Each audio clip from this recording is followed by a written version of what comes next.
संभाल लिया। अगर इस वक्त जायजा लेकर देखा जाए पूरे मुआशरे का, तो शायद अक्सरियत ऐसे लोगों की मिले जो कुरान नहीं पढ़ सकते, जिनको नमाज पूरी तरीके से सही नहीं आती। ये क्यों? इस वास्ते कि पैदा होने के बाद सबसे पहली फिक्र यह है कि कितने कहाँ किस इंग्लिश मीडियम स्कूल में इसको दाखिल किया जाए, और कुरान की तालीम और दीन की तालीम की तरफ ध्यान नहीं, फिक्र नहीं। और उसका नतीजा यह है, देखो याद रखो, अल्लाह तबारक व तआला ने की एक सुन्नत है, हदीस में बयान करना है कि जो शख्स किसी मखलूक को राजी करने के लिए अल्लाह को नाराज करे, अल्लाह ताला उसी मखलूक को उसके ऊपर मुसल्लत फरमा देते हैं। यह हदीस के उसका मज़मून है।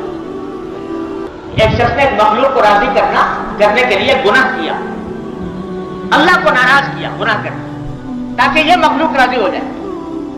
कर तो रहा है इस काम के लिए कि यह मखलूक राजी हो जाए, और बिल आखिर अल्लाह ताला उसी मखलूक को उसके ऊपर मुसल्लत फरमा देते हैं। यह हदीस का मज़मून करके देख लो।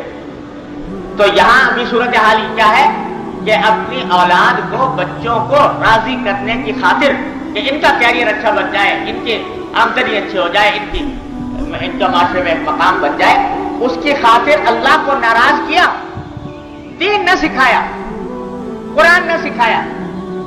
तो नतीजा क्या हुआ कि यही मखलूक जिसको राजी करने की फिक्र थी, यही बाप और मां के सर पर सवार होकर और उसके ऊपर मुसल्लत हो जाए।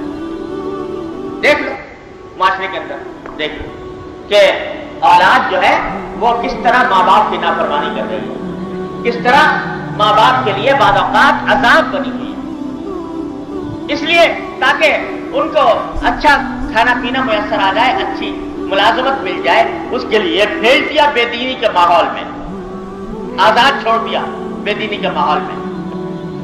अब जब वो बेदीनी के माहौल में पला बढ़ा, तो उस माहौल के अंदर तो माँ बाप की इज्जत अजमत का कोई खाना नहीं, माँ बाप के हुक्म की इताअत का भी कोई खाना नहीं। तो वो कल को अपनी मर्जी से, अपनी ख्वाहिशात नफ्स के मुताबिक फैसले करता है, और माँ बाप बैठे रो रहे हैं कि हमने तो इसको इस काम के लिए पढ़ाया था, अब ये इसने जाके नहीं कर। अरे भाई तुमने चलाया इसको इस रास्ते पर जो तुम्हारे खर्चों पर मुसल्लत हो।